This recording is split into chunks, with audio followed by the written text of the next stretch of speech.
नमस्कार साथियों, मैं नरेंद्र सर स्वागत करता हूं आपका अपने ही चैनल पर एपीएसएसटी टीचर पर।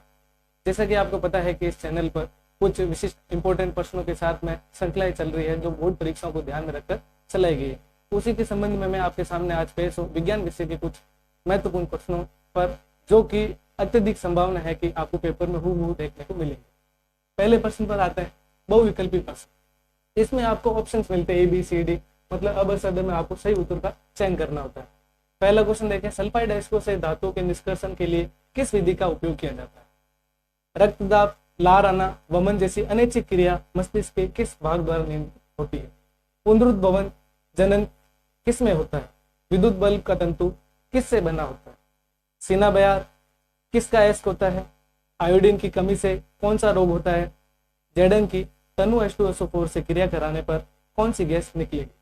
चींटी के डंक में पाए जाने वाला अम्ल कौन सा है? ये जो क्वेश्चन है ये एक अति महत्वपूर्ण प्रश्नों में शुमार होता है।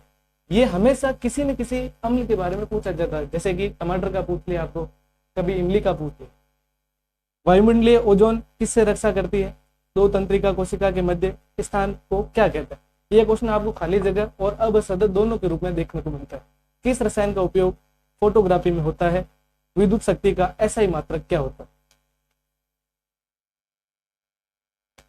चलिए बढ़ते हैं अगले क्वेश्चन पर, जो आता है रिक्त स्थानों की पूर्ति के लिए।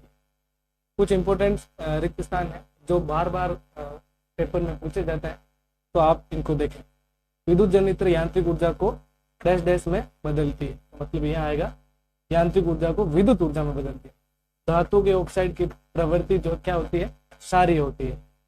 पेप्सिन पाचक एंजाइम है जो प्रोटीन का पाचन करता है। कैल्शियम का इलेक्ट्रॉनिक विन्यास जो है आप याद करेंगे, शरीर को हार्मोन लड़ने या भाग जाने के लिए तैयार करता है। ये क्वेश्चन बहुत बार आ चुका, तो आप इसको इंपोर्टेंट में मार्क रखें। दो परमाणुओं के बीच एक इलेक्ट्रॉन युग्म की साझेदारी से बने बंध को डैश डैश कहते हैं। तत्वों के गुणधर्म उनकी डैश डैश का आवर्त फलन होते हैं। विद्युत विभवांतर का SI मात्रक डैश डैश है।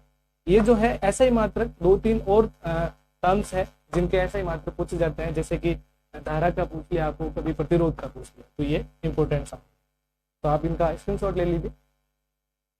चलिए बढ़ते हैं अगले सवाल पर। अगला सवाल आता है अति लघुत्रात्मक, जिसमें आपको एक शब्द या एक लाइन में आपको उत्तर देना होता है।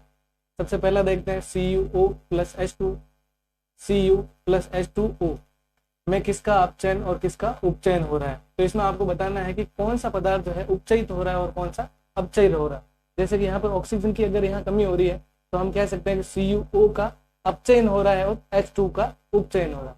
अगला क्वेश्चन C4H9OH का IUPAC नाम लिखिए। फिर आते हैं चुंबकीय क्षेत्र की तीव्रता का मात्रक लिखिए। जैव मात्रा किसे कहते हैं? इलेक्ट्रॉन पर आवेश का मान लिखिए। रेफ्रिजरेटर में किस रसायन अवयव का उपयोग किया जाता है? इसमें ये मोस्ट प्रोबेबल क्वेश्चन है, इसमें CFC का उपयोग किया जाता है। CO2 की इलेक्ट्रॉन बिंदु संरचना बनाइए। अपमार्जक क्या होते हैं? जैव निम्नीकरण किसे कहते हैं? मानव शरीर की कौन सी ग्रंथि अंतःस्रावी तथा बहिस्रावी दोनों है? ये इंपॉर्टेंट क्वेश्चन है, इसका आंसर होगा अग्नाशय ग्रंथि। उस अधातु का नाम बताइए जो कमरे के ताप पर द्रव होती है। अधातु नहीं वाला, उस अधातु का नाम बताइए जो कमरे के ताप पर द्रव होती है। ऊष्मीय वियोजन किसे कहते हैं? कौन सी गैस नीली ज्वाला के साथ फटफट की आवाज के साथ जलती है? अगर ये वर्ड आए फटफट या पॉपिंग साउंड, उसका अपना उत्तर होगा हाइड्रोजन गैस। पीतल मिश्र धातु के अवयव लिखिए। आप इनका स्क्रीनशॉट ले लीजिए। चलिए बढ़ते हैं अगले क्वेश्चन पर, लघुत्रात्मक। दो उभयधर्मी ऑक्साइडों के उदाहरण लीजिए। इसमें आपको कभी कभी उदाहरण पूछे जाते हैं और कभी कभी इसकी डेफिनेशन पूछ ली जाती है। विवर्तन किसे कहते हैं? अमीबा में द्विखंडन का चित्र बनाइए। 2 मीटर फोकस दूरी वाले अवतल लेंस की क्षमता ज्ञात कीजिए। क्योंकि आपको पता है कि क्षमता और फोकस दूरी का जो संबंध होता है, क्षमता बराबर 1/f होता है। पितरस क्या है? वसा के पाचन में इसकी क्या भूमिका है? प्रकाश परावर्तन के नियम लिखिए।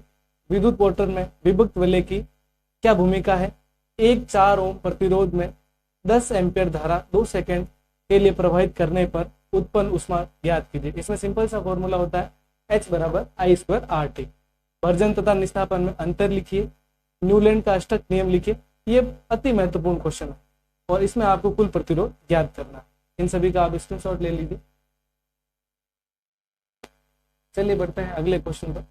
तार के प्रतिरोध को प्रभावित करने वाले कारक लिखिए। ये हमेशा आता है क्वेश्चन, बहुत ही इंपॉर्टेंट क्वेश्चन है। फिर आते हैं प्रकाश के अपवर्तन की परिभाषा लिखिए। फिर अगले क्वेश्चन पर पढ़ते हैं कोई बल्ब 220 वोल्ट के जनरेटर से संयोजित है, यदि बल्ब से 5 एम्पीयर विद्युत धारा लेता है तो बल्ब की शक्ति ज्ञात कीजिए। इसका सीधा सा फॉर्मूला होता है P बराबर VI। इन दो को गुणा करोगे तो इसका आंसर आ जाएगा। श्रेणी क्रम तथा समांतर क्रम में अंतर लिखिए। स्वपरागण किसे कहते हैं और इसके लाभ लिखिए। फिर हम आते हैं दीर्घ उत्तरीय प्रश्नों पर। 20 नंबर क्वेश्चन है रासायनिक अभिक्रिया किसे कहते हैं। निम्न अभिक्रियाओं के रासायनिक समीकरण लिखिए। आयरन की भाप के साथ अभिक्रिया लिखनी है आपको और सोडियम की जल के साथ अभिक्रिया लिखनी है।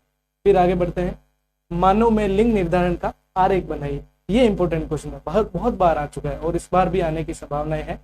फिर आगे बढ़ते हैं मानव नेत्र का नामांकित चित्र बनाइए। आप इनका स्क्रीनशॉट ले लीजिए। चलिए बढ़ते हैं अगले प्रश्न। रेडॉक्स अभिक्रिया किसे कहते हैं। ये इंपॉर्टेंट क्वेश्चन, बार बार क्वेश्चन जो है एग्जाम में पूछा जाता है। द्विस्थापन अभिक्रिया किसे कहते हैं। फिर आगे बढ़ते हैं किन्हीं 3 पादप हार्मोनों के नाम तथा उनके कार्य लिखने हैं। थायराइड ग्रंथि से निकलने वाले हार्मोन का नाम तथा इसकी कमी से होने वाले रोग का नाम लिखिए। ये कभी आपको खाली जगह में पूछा जाता है और कभी अबसद में रूप में पूछा जाता है या कभी एक शॉर्ट नोट में इसका क्वेश्चन आता है। फिर बात करते हैं समजात व समवर्ती अंगों की परिभाषित कीजिए। जीवाश्म किसे कहते हैं। सूर्योदय तथा सूर्यास्त के समय सूर्य लाल रंग का क्यों दिखाई देता है। लेंस की फोकस दूरी तथा क्षमता में क्या संबंध। ये क्वेश्चन बार बार आता है, कभी आपको एमसीक्यू में दिख जाएगा, कभी खाली जगह में दिख जाएगा, कभी अति लघुत्रात्मक में आपको ये क्वेश्चन देखने को मिलेगा। फिर आता है निबंधात्मक क्वेश्चन जिसमें कि आपको क्वेश्चन जो आंसर है वो थोड़ा बड़ा रूप में लिखना होता है। कुछ इंपोर्टेंट क्वेश्चन है निबंधात्मक में, जैसे सोडियम हाइड्रोक्साइड की जिंक धातु से होने वाली क्रिया से निकलने वाली गैस का नाम लिखिए। फिर आगे है सोडियम हाइड्रोजन कार्बोनेट के विलयन को गर्म करने पर क्या होता है। अम्ल का जलीय विलयन को विद्युत का चालन करता है, इसका कारण आपको बताना है। अब ये जो क्वेश्चन जो निबंधात्मक जो क्वेश्चन आते हैं वो पार्ट वाइज आते हैं। आपको शॉर्ट पार्ट में आपको इसके स्टेप बाय स्टेप आपको आंसर लिखने होते हैं। आप इसका स्क्रीनशॉट ले लीजिए। चलिए बढ़ते हैं अगले प्रश्न पर। एक सुमेलित करने वाला क्वेश्चन आता है जिसमें आपको सही मिलान करना होता है, जिसमें आपको ये एक इंपॉर्टेंट क्वेश्चन है। इस रिलेटेड ऐसा जैसे कि कोई फॉर्मूला का भी क्वेश्चन आ सकता है जिसमें कि आपको सही फॉर्मूले के साथ इसका मिलान करना होता है। अगला क्वेश्चन है जल का विद्युत अपघटन करने पर एनोड व कैथोड पर कौन सी गैस एकत्रित होती है, उनका नाम लिखना है। मतलब एनोड पर कौन सी गैस हो रही है वो लिखना है और कैथोड पर कौन सी हो रही है वो लिखना है। फिर आए परिसंचरण तंत्र किसे कहते हैं। बंद व खुले परिसंचरण में अंतर लिखिए। रुधिर व लसिका में अंतर लिखिए। श्वसन किसे कहते हैं। मानव श्वसन तंत्र का नामांकित चित्र बनाइए। नेफ्रॉन किसे कहते हैं, इसकी संरचना का नामांकित चित्र बनाइए।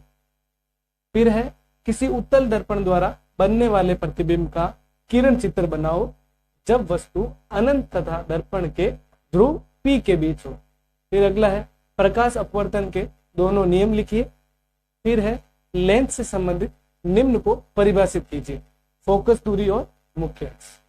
ठीक है, आप इनका स्क्रीनशॉट ले लीजिए। जैसा कि आपने देखा कि साइंस के जितने भी इंपॉर्टेंट क्वेश्चन थे इस वीडियो के माध्यम से आपको मैंने दिखा दिए, नरेंद्र सर ने करवा दिए कंप्लीट। अब अगला भी जो भी वीडियो होगा हम जल्दी उस पर विजिट करेंगे। जिन बच्चों ने मेरे चैनल को सब्सक्राइब नहीं किया है जल्दी आप चैनल को सब्सक्राइब कीजिए और बेल आइकन पर क्लिक कीजिए। धन्यवाद।